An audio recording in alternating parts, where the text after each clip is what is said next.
Hello friends, if you're new to my channel, welcome. If you are a fan or a subscriber, welcome back and thank you for the patronage. Today I am covering the history of exorcisms. Please be advised that exorcisms have hold in more than just Christianity. So this series is going to be about Catholic exorcisms. There is a type of Protestant exorcism called deliverance, and there are also exorcisms in other religions besides Christianity. But this will solely focus on Catholicism, and I will get a demonologist, not an exorcist, on the show. This series will discuss Catholic exorcism specifically. For 300 years, exorcism, while still happening, faced intense scrutiny. So how did this subject gain popularity in the late 20th century? Media and the Satanic panic, while contributing to the trend, do not explain this resurgence in whole. Exorcism has always been a right to the Catholic Church, but the rise in interest in this ancient tradition represents something more. Contemporary exorcism owes more to Pope Leo XIII, 1878 to 1903, and Johann Joseph Gassner of the 18th century than the antiquity of the practice. I will be looking at exorcism as a part of religious behavior. Thus, I will not be addressing possession. As an atheist, I do not believe in the possibility of this phenomenon, but the religious do, so I will address it. The astronomical increase in exorcisms prior to the scientific age can be attributed to two main factors: division in the church and fear of spiritual enemies. These factors almost always accompany the fear of the end of the world. Yeah, that's surprising, isn't it?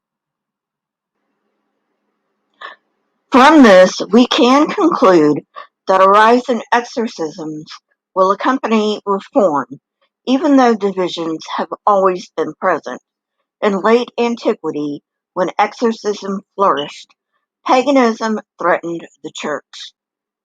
In the 16th century, the Council of Trent, 1545 to 1563, brought division. The church also experienced division after the Second Vatican Council, 1962 to 1965. All of these instances saw a spike in exorcism afterward. The 13th century saw a resurgence in demonology, primarily due to the Cathar quote-unquote threat to traditional doctrines. This led to the late medieval rise in exorcisms. Acute awareness of quote-unquote witchcraft also helped fuel this revival. An obsession with witchcraft sustained the high demand for exorcism in the 16th and 17th centuries. This finally slowed down in the 18th and 19th centuries when the church felt that their relationship with secular governments was of utmost importance. This brings us up to the contemporary resurgence in exorcism, whose roots lie in Pope Leo XIII's strong feelings that the church faced a spiritual threat in the form of a satanic conspiracy spearheaded by the Freemasons in the late 19th century. Wow. Since the goal of this series is the history of the practice in Catholicism, I will not be concerning myself with the practice in the New Testament or even the early Christian church, because any attempt to deal with early Christian exorcisms inescapably run into the debate of when Christianity became a separate religion from Judaism. Now, with that out of the way, let's take a look at contemporary exorcism. The exorcist claims to confront the demons not only in the name of God, but backed by the authority of the Catholic Church. Such authority has been conferred upon them by a bishop in accordance with canon law. According to Catholic theology, exorcism is a political act in which Christ's kingdom overthrows the kingdom of darkness. However, it is also a political act within the church. This act begins with the Vatican authorizing the exorcism and ends when the priest speaks the rite. This brings to the fore the questions of authority and legitimacy more than any other rite of the church. In the rite, demons are allowed to speak, but are constrained to tell the truth through the name of Jesus Christ. Exorcism is in the business of othering, defining other as that which is against God. Throughout the centuries, the Western world, including Catholics, have questioned this rite. Even though many perceive exorcism as an antiquated practice that has persisted into the modern world, as practiced today, it has its origins, including the attempted safeguards, in the early modern period.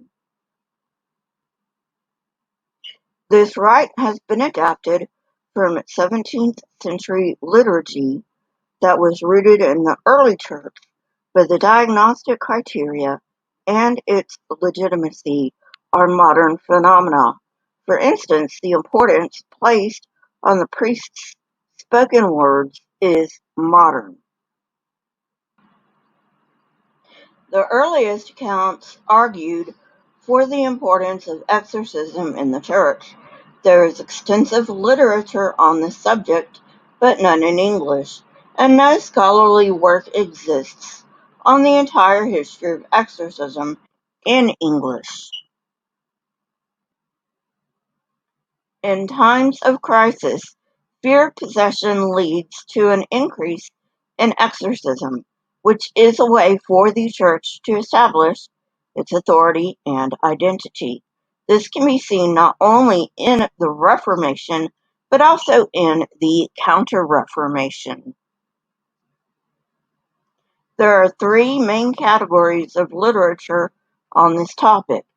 Theological reflections usually involve exorcism and its relationship with modern understanding of mental health and parapsychology. The second consists of the accounts and testimonies of the exorcists. The third include critical studies from a religious historical perspective. Well, friends, that's it for today. I hope you enjoyed it. If you did, hit that like button, press the subscribe button, and if you want to know when I come out with new content, hit the bell next to the subscribe button.